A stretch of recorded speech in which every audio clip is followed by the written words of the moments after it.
Hello explorers, उम्मीद है आप लोग खैरियत से होंगे। इस month stack web development course में हम कुछ बहुत इंपॉर्टेंट चीज़ें डिस्कस करेंगे, ठीक है।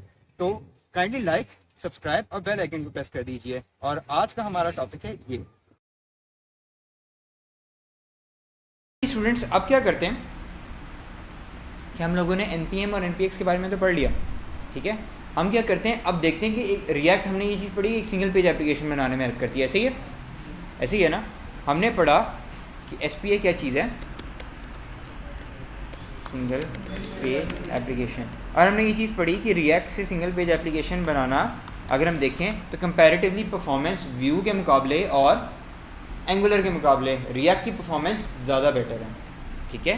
तो हमने इससे क्या सीखा कि सिंगल पेज एप्लीकेशन रिएक्ट के थ्रू बनती है, ठीक है। और अब हम लोगों ने जब कोर्स आउटलाइन पढ़ी थी, जो हमारा लेक्चर नंबर 0 था, वो क्या था बेसिकली कि उसके अंदर हमने मर्न पढ़ा था। ऐसे ही है, मर्न की एक टर्म पढ़ी थी, मर्न स्टैक। तो उसके अंदर जो आर था ना, वो रिएक्ट था। तो अब हमारा जिसे कहते हैं ना, वो डेवलपमेंट वाली प्रॉपर जर्नी अब स्टार्ट हो गई है, ठीक है। मर्न के अंदर जो हमारा आर था क्या था, मैं दोबारा रिवाइंड करवा देता हूँ आपको। M फॉर MongoDB था, E फॉर Express.js था, R for React.js, N for Node.js, ठीक है। तो अब बेसिकली अभी हम क्या कवर कर रहे हैं, React.js, ठीक है। तो बेसिकली हमारे मर्न स्टैक की स्टार्ट अब हो चुकी है, ठीक है। अच्छा जी, ये तो हमारी बात होगी। अब सिंगल पेज एप्लीकेशन की बात करते हैं, ठीक है। सिंगल पेज एप्लीकेशन जो है हमारी, आपको कॉन्सेप्ट समझ आ गया ये वाला। एक पेज से दूसरे पेज पे जाते हैं तो हमें लोड नहीं मिलता, इसकी वजह से हमारी परफॉर्मेंस बेहतर होती है एप्लीकेशन की।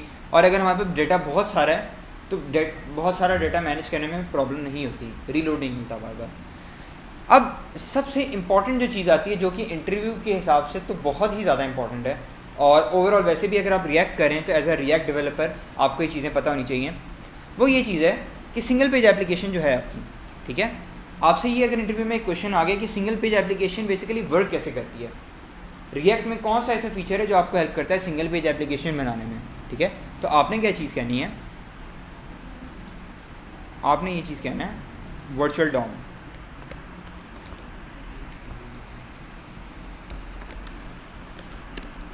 ठीक है। डॉम की बेसिकली फुल फॉर्म क्या है, ठीक है।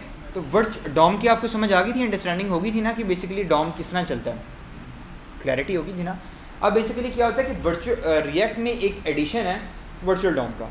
अब हम कन्वेंशनल वेबसाइट को देखते हैं कि वो कैसे चलती है, और इस चीज़ को देखते हैं कि बेसिकली वर्चुअल डॉम आने के बाद हमें क्या प्लस पॉइंट है, जो कि वर्चुअल डॉम रिएक्ट में, ठीक है।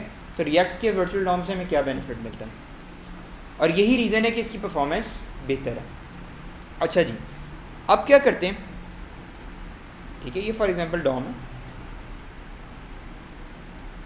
और ये हमारी साइट है, ठीक है।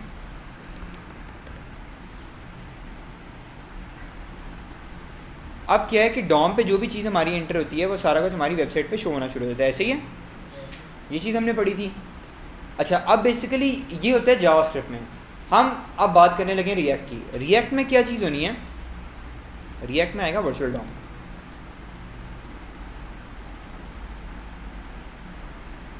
रिएक्ट में क्या चीज़ आ जाएगी, वी डॉम, ठीक है। अगर मैं वी डॉम लिख रहा हूँ तो आपको समझ आ जानी चाहिए कि मैं किसकी बात कर रहा हूँ, वर्चुअल डॉम की, ठीक है।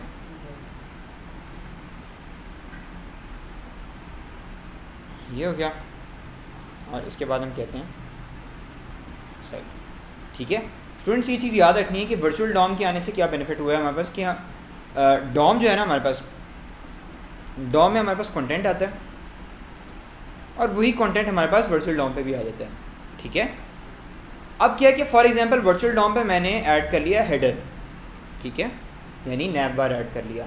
तो क्या होगा कि वो वर्चुअल डॉम और डॉम आपस में एक दूसरे को कंपेयर करेंगे, कंपैरिजन करके वो चेक करेंगे कि चेंज क्या हुआ, सही है। तो उससे क्या बेनिफिट होगा कि वो चेक करेगा कि सिर्फ हेडर चेंज हुआ है, तो हेडर यहाँ डॉम पे आके सिर्फ हेडर रहेगा इधर, ठीक है। तो इसका हमें क्या बेनिफिट हुआ कि वो सिर्फ उस चीज़ को लेके आ रहा है जो चेंज हुई है, पूरे पेज को दोबारा नहीं लेके आ रहा, ठीक है। क्लैरिटी हुई इस चीज़ की कि वर्चुअल डॉम से हमें क्या बेनिफिट हुआ कि वो सिर्फ चेंजेस को लेके आ रहा है। डॉम और वर्चुअल डॉम आपस में देखते हैं कि कोई चेंज आया है अगर कोई चेंज आया हो तो वो पहले डॉम में जाता है, डॉम के बाद फिर शो कर देता है। क्लियर? अच्छा, अब वर्चुअल डॉम के बारे में थोड़ा पढ़ते हैं कि वर्चुअल डॉम है क्या। वर्चुअल डॉम इज बेसिकली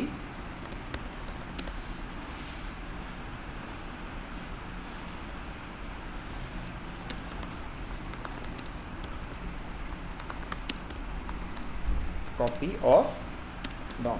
ठीक है, ये चीज़ आपने याद रखनी है कि वर्चुअल डॉम जो है वो बेसिकली डॉम की एक लाइट वेट कॉपी है।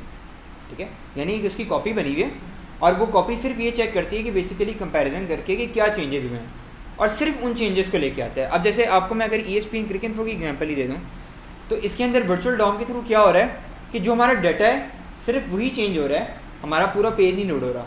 अभी कोई इस तरह का सिनेरियो देखते हैं, जैसे फॉर एग्जांपल मैं आपको बताता हूँ, ये इंग्लैंड और वेस्ट इंडीज़ का मैच चल रहा है। ठीक है, अब ये पेज लोड होने के बाद आपको दोबारा लोड नहीं मिलेगा इस पर। ठीक है, कोई भी स्कोर चेंज होता है ना, कोई भी स्कोर अगर इधर चेंज होगा तो वो लोड नहीं करेगा दोबारा, सिर्फ आपका वो डेटा चेंज होता रहेगा जो कि स्कोर बन रहा है। ठीक है, सिर्फ वो चेंज होगा, पेज नहीं रीलोड होगा आपका। तो बेसिकली इसी, ये देखें नज़र आया ना, स्कोर चेंज हुआ है बट पेज हमारा रिफ्रेश या लोड नहीं हुआ। तो ये हमें बेसिकली बेनिफिट है वर्चुअल डॉम का।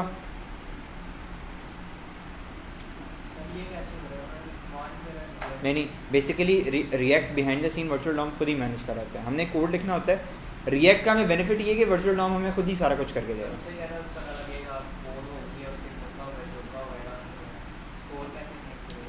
वो तो बेसिकली क्या होता है कि जब आप कोड लिखते हो ना, कोड आप लिखोगे वो बैकएंड से आपके पास API आती है।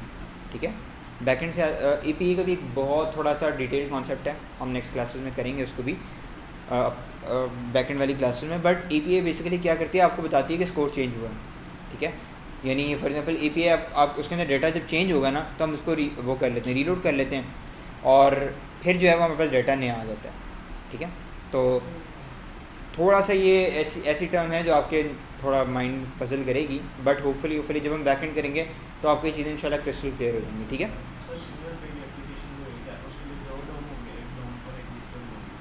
हर एप्लीकेशन में डॉम और वर्चुअल डॉम होंगे। ठीक है, और बेसिकली ये नहीं होता कि हर पेज के लिए अलग डॉम होगा, एक एप्लीकेशन के लिए एक डॉम होता है और वर्चुअल डॉम होता है। ठीक है, क्लियर?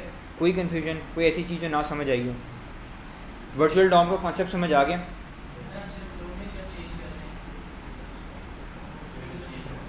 किस पे?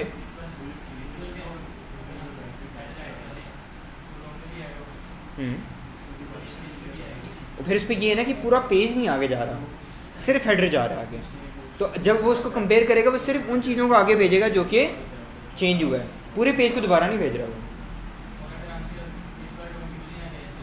नहीं, रिएक्ट खुद रिएक्ट के अंदर हमें कोई कॉन्फ़िगरेशन नहीं करनी पड़ती, रिएक्ट खुद ही वर्चुअल डॉम को यूज़ करते हैं। यानी रिएक्ट यूज़ ही वर्चुअल डॉम की वजह से करते हैं, अगर मैं आपको सही बात बोलूँ तो React behind the scene virtual DOM खुद यूज़ कर रहा है। लाइक हम नहीं करते कि वर्चुअल डॉम खुद बना रहे हैं, ये सारा कुछ कर रहे हैं, वो वर्चुअल डॉम खुद ही बना के देते हैं हमें, हमने सिर्फ कोड लिखना होता है इसका। ठीक है, behind the scene virtual DOM किस तरह वर्किंग करेगी वो आपको मैंने बताई है। ठीक है, जब हम कोड करेंगे तो हमारा वर्चुअल डॉम और इन सारी चीज़ें जो है हम डायरेक्टली इसके साथ इन्वॉल्व नहीं होंगे। ठीक है, हम कोड लिखेंगे, बिहाइंड द सीन रिएक्ट खुद करता रहेगा वर्चुअल डॉम से डॉम में कंपेयर, वो सारी उसकी टेंशन है। ठीक है, हम सिर्फ कोड लिखेंगे और वही डॉम और वर्चुअल डॉम की आपस में जो कंपैरिजन है वो खुद करता रहेगा। ठीक है, क्लियर? कोई कन्फ्यूजन, कोई ऐसी चीज़ जो ना समझ आ रही हो, कोई थोड़ा बहुत क्वेश्चन हो? डॉम का कॉन्सेप्ट क्लियर करना है।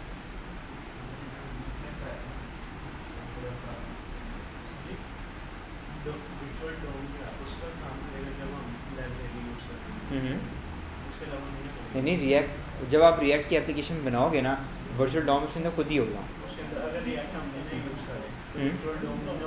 नहीं, अगर आप सिंपल जावास्क्रिप्ट लिख रहे हो उसमें वर्चुअल डॉम नहीं होगा, उसमें सिर्फ डॉम होता है।